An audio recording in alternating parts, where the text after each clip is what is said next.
دنیا میں ذات محمد نہ ہوتی، خیالوں کی رنگین جنت نہ ہوتی، ستاروں کے دلکش فسانے نہ ہوتے، پہاڑوں کی نازک حقیقت نہ ہوتی، جبینوں پہ نور مسرن نہ کھلتا، کھٹاؤں کی آمن کو سامن ترستے، فضاؤں میں بہتی بغاوت نہ ہوتی، پھولوں کا رنگ پھیکا سا رہتا، وہ اللہ کسی کی شفاعت نہ ہوتی اگر دنیا میں ذات محمد نہ ہوتی۔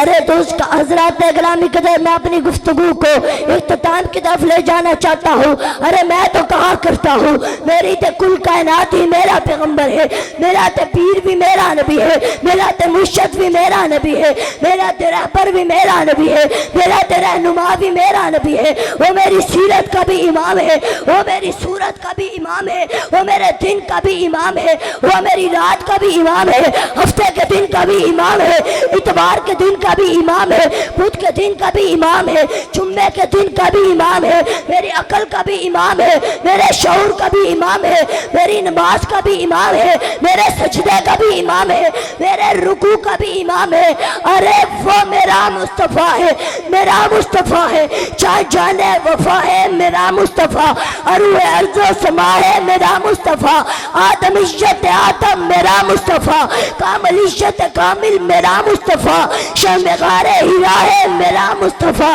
روزہ لکھا ہوا ہے یہ قرآن میں، نہ تخیل تصور نہ دیوان میں، آگ مانو ابراہیم و عمران سے، ان اللہ اصطفیٰ ہے میرا مصطفیٰ، شیشے کی علمتیں ساری اپنی جگہ، آگے دیکھو حکایت میرا مصطفیٰ، نوریوں سے نہیں ناریوں سے نہیں، نہ کسی اور رنگت میرا مصطفیٰ، پڑھ کے قرآن کی آیتیں دیکھ لو، ہے بشر کی وہ صورت میرا مصطفیٰ، انبیاء کی وزیجت میرا مصطفیٰ، تاجدار شریعت میرا مصطفیٰ، وہ رحمت رحمت میرا مصطفیٰ، وہ ہے برکت برکت میرا مصطفیٰ، جن کا روزہ ہے جنت میرا مصطفیٰ، جن سکتا نہیں کوئی صدیق سے دے گیا ہے خلافت میرا مصطفیٰ۔